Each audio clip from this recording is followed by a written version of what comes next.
And so then the white male members were dancing with the black female members, and then, you know, the black men were dancing with the white women, and so yeah, you know. Why'd they quit putting on these dances? Well, you know, because integration. And, you know, but see, you got to, I mean, they did this back during segregation. They did this during the 30s and the 40s and the 50s. Now such a thing would be obsolete, for the most part, you know. I mean, we are far from a utopia. I don't care who's in the White House right now, but yeah, I mean, it's not as necessary as it once was. I mean, would you appreciate one of these dances, or? You know, in my own life, and certainly in Vegas, which accounts for me writing this book, and, you know, even in so-called liberal Seattle, there is what they call the black tax, which is to say that you could have a black guy and he's in a space shuttle and he flies into space and he stops a meteor, an asteroid, from crashing into the Earth, and he lands safely back down to Earth after having saved the world. And he has a ticker tape parade, and the president is awarding him with the Medal of Honor. And even after all that, that black guy, that space hero, would still have to be competing on equal footing with some white boy looked like Shaggy from Scooby-Doo sitting in an alley strung out on crystal meth and heroin, you know. Because I've seen it. I've seen where, I mean, you know, it begs the question, you know, what do white women find attractive anyway? Again, if America was the mere meritocracy that it claims to be, then the parameters, that which you use to judge, you know, a potential mate, should be achievement, you would think. So, you know, at the risk of sounding egotistical, I've achieved far more than a lot of the white guys I've been passed over for. One of the things mentioned in the book is how a woman named Claudia Woodman, who, who I used to go out with, she left me for a dude that looked like Friar Tuck from Robin Hood. And bald, I can understand. Balding, I can understand. But when you have all this in here clearly shaven and a moat of hair around it, you look like Robin Hood. I'm sorry, Friar Tuck. And I don't mean Friar Tuck from Prince of Thieves, because that dude was cool. I'm talking about the old school Friar Tuck from the 30s, when all this in here, again, was just clean shaven.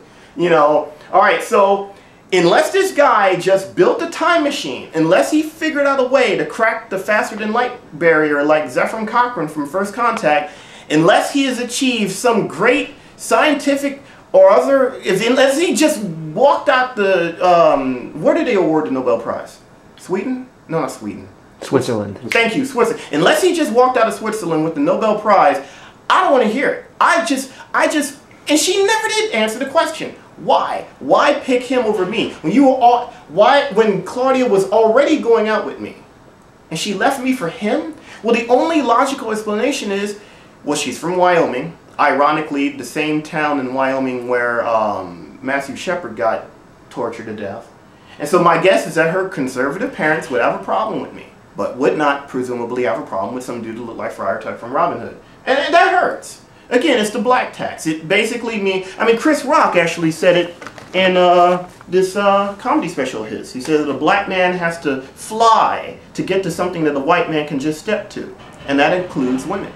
What did Friar Tuck do for a living? What did he do? That was what, in the story? No. Oh, you know, I don't know. You know, what she never would say. She never, I mean, not that I interrogated her or anything like that, but I actually, mutual friends, you know, I would go to them and say, what do you know about this guy?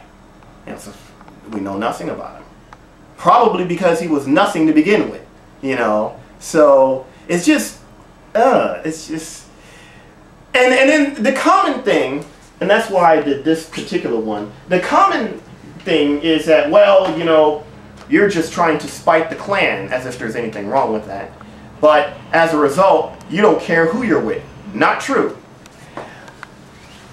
In this case, well, I mean, there are some black men, you know, that are just that desperate, but I'm certainly not one of them. One of the points of this is to show that each each person is with someone similar to them. Each person is with someone that they have something in common with. The mystic is with the mystic. The showboat is with the showboat.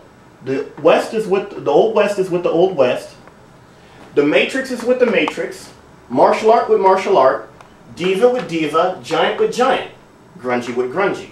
And so the idea is that it's not just, oh, let's just pair them up just because it'll piss the Klan off. Of course, again, there's nothing wrong with that because, you know, anything that you can do to piss the Klan off is a good thing. But the idea being, though, is that it's not that simple. You know, it's all about trying to, it is the historical significance of it, but then there is also, you know, the fact that you're talking about a relationship, in which case you have to have something in common. So again, in the case of that collage there, only those, the couples are only comprised of people with something in common. Again, giant with giant, mystic with mystic, diva with diva, martial art with martial art, and so on. Are you ever afraid that you might be portraying like a stereotype, like you hear about, like his friend's sister is morbidly obese, and when someone found out she's getting married, they all went, "Well, is he black?"